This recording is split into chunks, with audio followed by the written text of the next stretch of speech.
When people find out that I'm an acting coach, they always ask me, who is the worst actor you've ever worked with?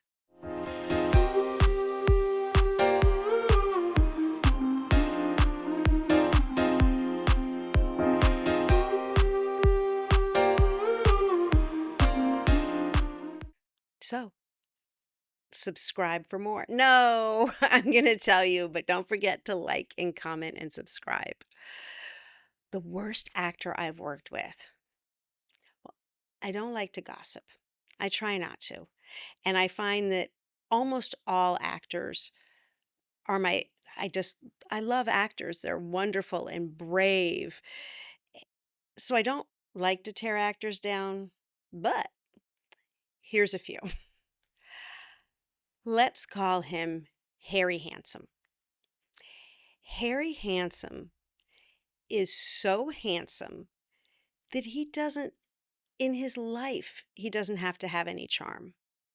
He doesn't have to learn how to hit on a woman or flirt to get anything he wants because he's so good looking and a star that women just walk up to him and give him whatever he wants. People give him roles.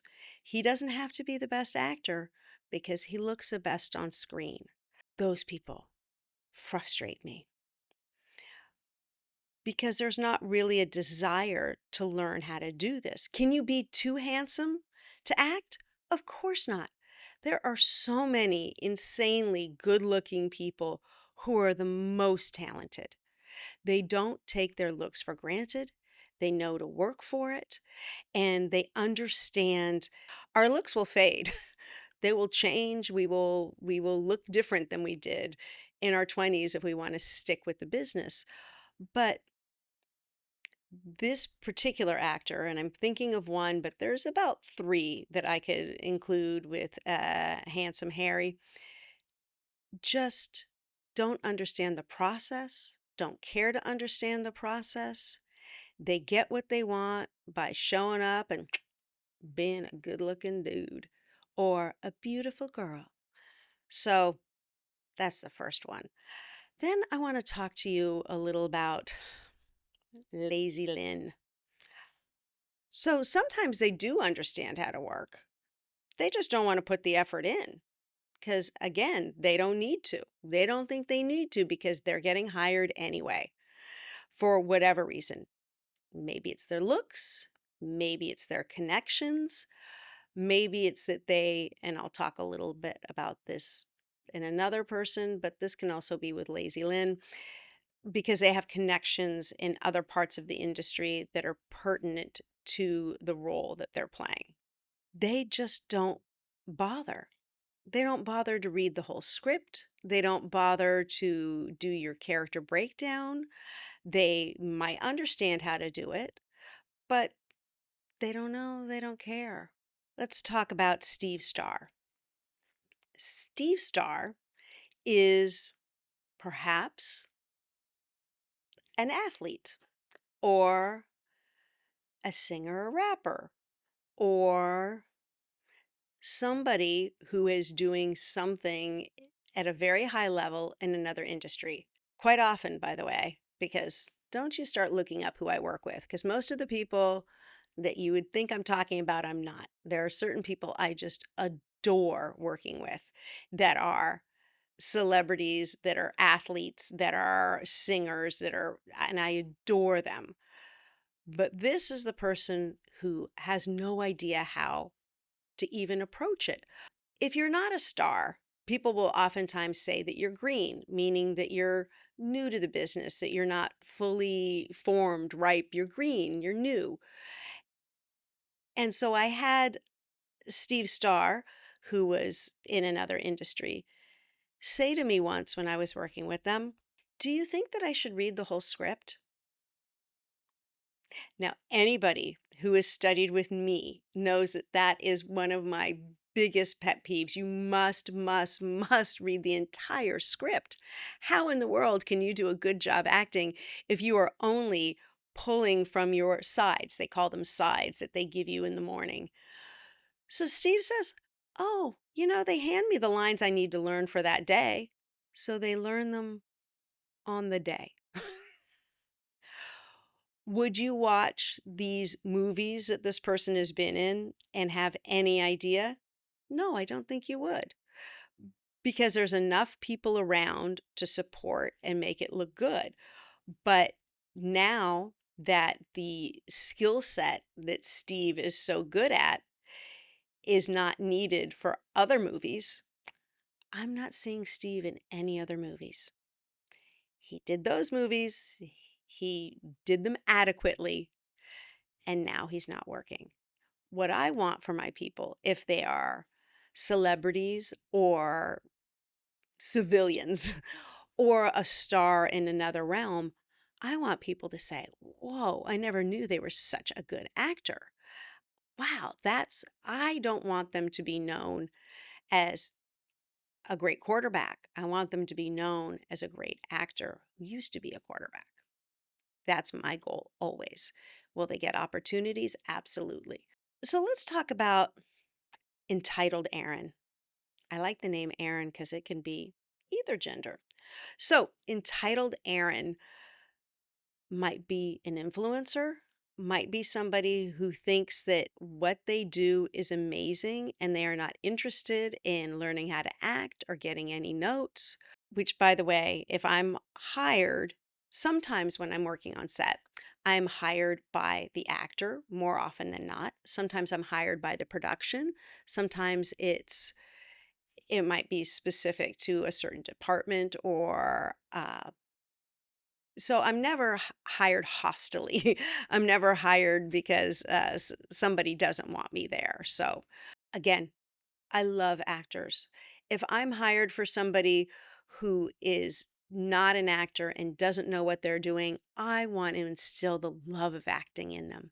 I want them to finish working with me and say, "Ah, that was so much fun," which I've actually had working with people who said, I love that. And I was like, yes. And they're like, it should always be like that. And I'm like, I agree. Let's make it always like that. Keep working with me.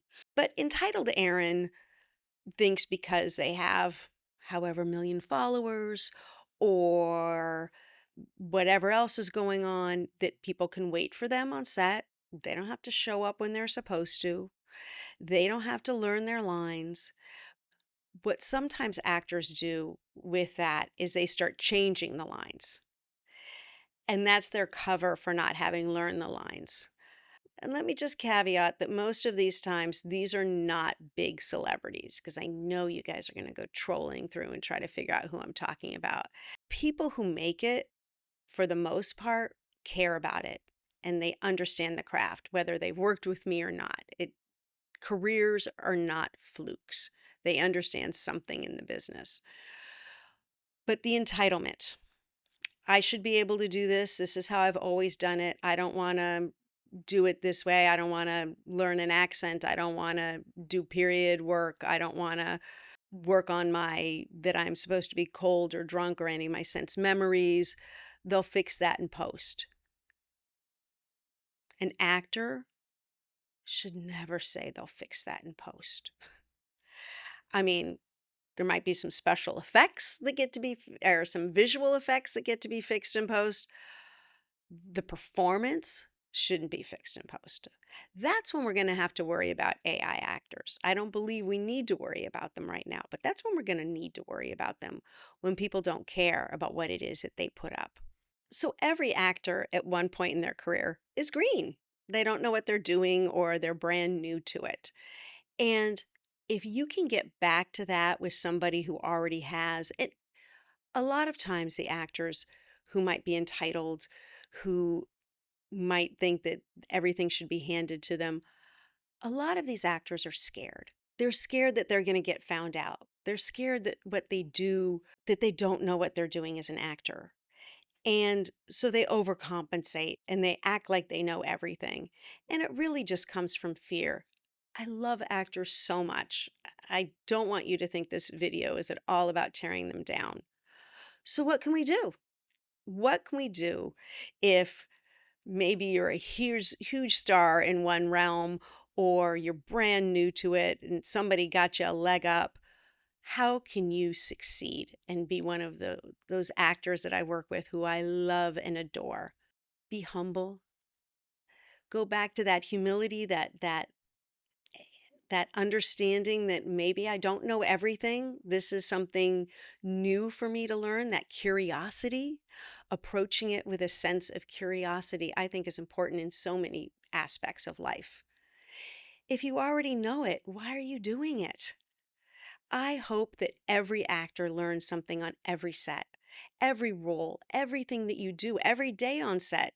You're going to learn something new. You're going to be curious. You're going to meet maybe a new actor. So, being humble, being curious, and being hardworking. Hard work always pays off. It always does. Reading the whole script. Some of these things that we don't want to do, learning an accent, doing it day in and day out so that it gets comfortable for you. That's hard work. Doing research, finding out how, if you're looking at doing a period piece, looking at how people carried themselves then. There's just so many examples of ways that you can put in the work. And even if it never shows, working with an actor once who was playing a surfer, but he never was seen surfing in the movie. Even if they never show you surfing, knowing how to surf when you're playing a surfer is gonna pay off. I promise you, in the way that you carry yourself, there's no reason to cut corners. One of my favorite stories, I think it was Gary Oldman in JFK. He was playing Lee Harvey Oswald. You never see him speaking in Russian, but the story is he learned Russian. He learned Russian and never had to speak Russian. That level of dedication for an actor is fantastic.